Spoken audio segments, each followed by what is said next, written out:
সরকারি চাকরি থেকে পদত্যাগের ৩ বছর পূর্ণ না হতেই মনোনয়নপত্র জমা দেওয়ায় এনসিপি নেত্রী মনিরা শারমিনের প্রার্থিতা বাতিলের আশঙ্কা দেখা দিয়েছে। ফলে একটি আসন হাতছাড়া হতে পারে ১১ দলীয় জোটের।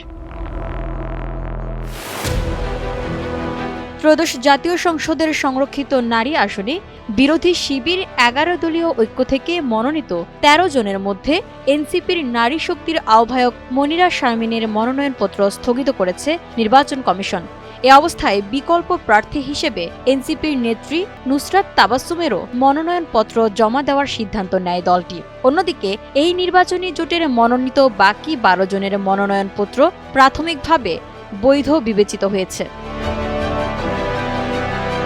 ত্রয়োদশ জাতীয় সংসদের সংরক্ষিত নারী আসনে মনোনয়নপত্র জমা দেওয়ার শেষ দিন ছিল ২২ এপ্রিল মঙ্গলবার।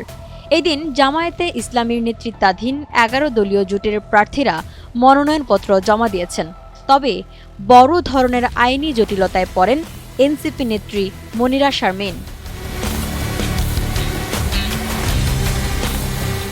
গণপ্রতিনিধিত্ব আদেশের ১২ অনুচ্ছেদ অনুযায়ী প্রজাতন্ত্রের বা সংবিধিবদ্ধ সরকারি কোনো চাকরি থেকে পদত্যাগ বা অবসরের ৩ বছর পার না হলে কেউ সংসদ নির্বাচনের প্রার্থী হতে পারবেন না। এক্ষেত্রে জামায়াত জোটের প্রার্থী ও এনসিপির যুগ্ম আহ্বায়ক মনিরা শারমিন রাষ্ট্রায়ত্ত কৃষি ব্যাংক থেকে পদত্যাগ করেছেন মাত্র ৪ মাস আগে।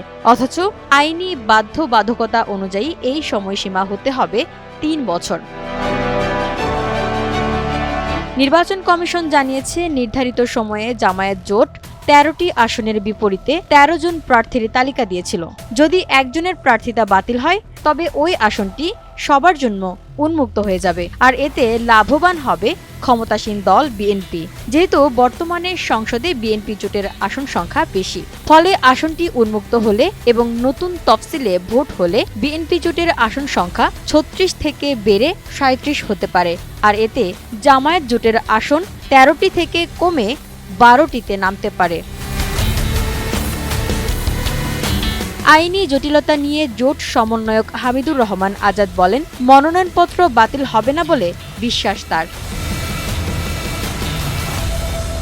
মনিরা শারমিনের দাবি, কৃষি ব্যাংক একটি বিশেষায়িত ব্যাংক এবং তার পদটি রাষ্ট্রের কোনো লাভজনক পদ ছিল না। এটি সরাসরি নির্বাচন নয়, বরং দল কর্তৃক মনোনয়ন, তাই আইনের এই জায়গাটি অত গুরুত্ব দেওয়া হয় না।